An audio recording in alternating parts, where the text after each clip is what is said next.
Former President Trump claimed that Vice President Harris is guaranteed to get the United States into World War III if she is elected president, continuing intense rhetoric common throughout the 2024 campaign.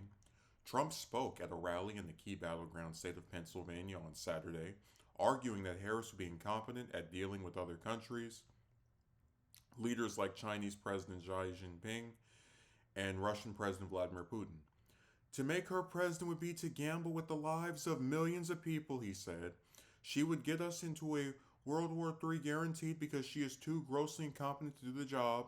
Trump continued that people's sons and daughters will end up getting drafted to go fight for a war in a country that you've never heard of. Later in the speech, Trump vowed that he would avoid World War III, even as the country has been so close to it occurring. Trump also repeated past arguments that conflicts like the one stemming from Hamas's October 7, 2023 attack on Israel would not have happened if he had been president. The former president's remarks come after House Speaker Mike Johnson and Senate Minority Leader Mitch McConnell released a letter on Friday denouncing Harris, calling Trump a fascist, a term that Trump himself has used for Harris. Johnson and McConnell said the Democratic nominee for president of the United States has only fanned the flames beneath a boiling cauldron of political animus. Her most recent and most reckless invocation of the darkest evil of the 20th century seems to dare it to boil over. Labeling a political opponent as a fascist risk inviting yet another would-be assassin to try robbing voters of their choice before Election Day, they said, referencing the two assassination attempts on Trump earlier this year. Harris had previously not used the word fascist to describe Trump, but said she believed he is one at the CNN town hall she participated in on Wednesday. The answer came in response to a question about Trump's former chief of staff, John Kelly, saying Trump certainly falls into the general definition of fascist. Following the first assassination attempt on Trump in July, members of both parties called for toning down political rhetoric to avoid such politically charged environment that could lead to incidents like that one. But language from both candidates largely returned to normal soon after. Yeah.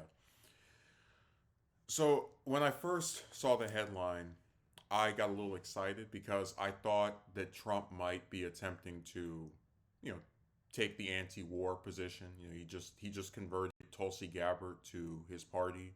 So I was thinking maybe she's been in his ear and he's gonna say something to the effect of the U.S. needs to get out of these different conflicts overseas, both militarily and financially, right? But I always remember Trump is an AIPAC stooge, just like most of the Democrats and Republicans are too. And so he will always side with the Israeli government. And his criticism of Harris is not about her being a warmonger or stoking a conflict somewhere. It's literally just, I think she is dumb / incompetent, so we will have third world war because of her. Just like nebulous crap. Oh, the Israeli-Hamas conflict would have never happened if I was in office. How is that the U.S.'s fault? Just dumb stuff. But see, again, this is where Trump kind of loses me.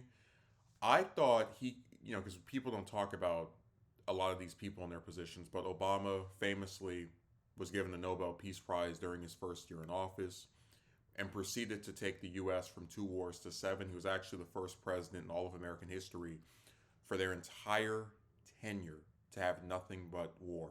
From day one to his final day in office, the U.S. was always overseas with some troops somewhere.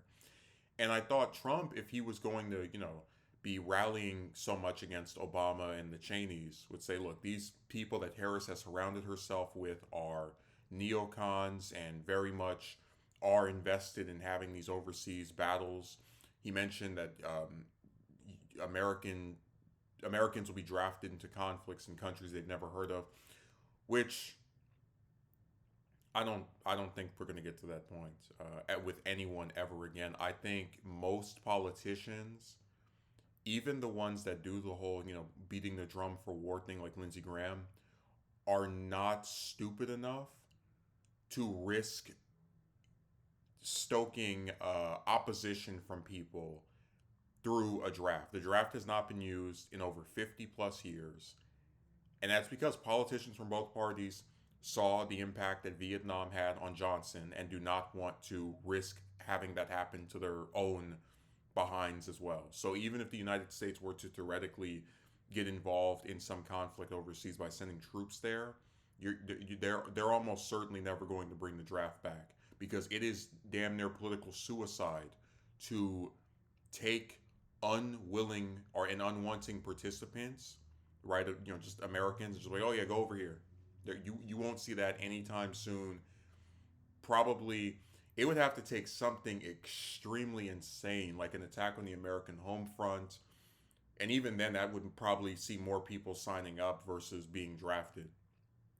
But no, Harris is not going to draft anyone, regardless of what foreign policy conflicts happen during her time in office. And neither is Trump. I'm telling you the truth. Neither one is going to draft anybody. Trump's an idiot for saying that. It's more hyperbole. And then you go to this fascist thing. So, like, Trump has called Harris one. Harris has called Trump one. I don't really like using these terms because, like when Harris talks about the idea of Trump losing again, right? And then we have a repeat of January 6th or him denying the election. These are things I can look at that are legitimate. When you start getting into fascist and socialist and all these other terms, they start to lose meaning because they get used so often to describe anyone a person might disagree with politically that it just doesn't hold the same weight that it would, if you actually talked about their positions on issues. But notice how full of crap Johnson and McConnell are. We believe that this rhetoric could lead to someone else trying to rob voters of their choice before election day. And I'm like, guys, Trump has, more so than any modern political figure in America anyway, insulted and belittled and said all types of disgusting things about his opponents, which I have no problem with because I like the idea of civility, but I'm not going to sit here and call it a deal breaker for me if people don't want to be, kind and gentle and whatever when they're talking about each other. But it's so amazing how like they really sat here and tried to grandstand about political rhetoric. I said it when it happened. I'll say it again. Trump did not deserve to be shot. I'm glad he recovered. I hope nothing like that ever happens to him or any of the other Republicans or and I really don't like a lot of these Democrats either. But I don't support that on any politician or elected official in all of the United States, regardless of how much I despise or am disgusted with their actions in office. But it's insane to me to like try to say Democrats need to watch their like language or tone of voice when the Republicans throw all types of haymakers at the Democrats just constantly. I really don't like grandstanding, but whatever. Just know that there is 0%. So even if we did have a third world war, which I don't know how that would get started from just the Israeli Palestine thing's been going on for decades, and there's been no third world war. And the same thing with Russia and Ukraine. That's been going on for a few years, but like that's more like infighting within factions of the world that are not connected. There is no way in hell, and you don't even have to take my word for it as some Harris supporter. This is just reality. Regardless of if Trump or Harris win, we are not going to have, and even if there was a supposed third world war, there will not be a draft. The draft is over. Politicians know it is electoral poison. Anyone who says that they actually believe it could come back is a hyperbolic buffoon.